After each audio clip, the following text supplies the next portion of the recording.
ஏன் என் தங்கச்சிய அடிச்ச? நீங்க 2 பேரும் பேசினது தப்புதான். முதல்ல சாரி கேளுன்னு சொல்றா. ஐஸ்வர்யா முடியாதுன்னு கொழுப்பா பேசுறா. கோவத்துல தமிழ் ஐஸ்வர்யாவை போட்டு சாத்துன்னு சாத்திடுறான்.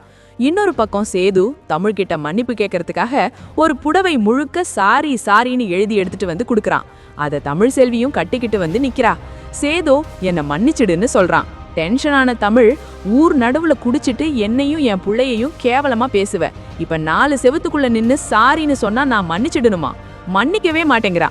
இன்னொரு பக்கம் போஸ் திருந்திட்டான்னு காவ்யாவோட அம்மா ஃபோன் பண்ணி ஈஸ்வரியிடம் சொல்றாங்க. அப்புறம் ஈஸ்வரி, காவ்யாவோட அம்மா எல்லாருமே காவ்யாவை மனசு மாறி போஸோட சேர்ந்து வாழ சொல்றாங்க. ஆனா காவ்யா முடியாதுன்னு சொல்றா. அதுக்கப்புறம் ஐஸ்வர்யா தமிழ் அவகிட்ட சண்டை போட்ட விஷயத்த ஈஸ்வரியிடம் சொல்லி அழுது புலம்புறா.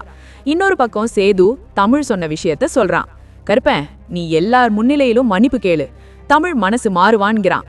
உடனே சேது, இதுக்கு நானே ஒரு முடிவெடுக்கிறேன்னு சொல்றான்.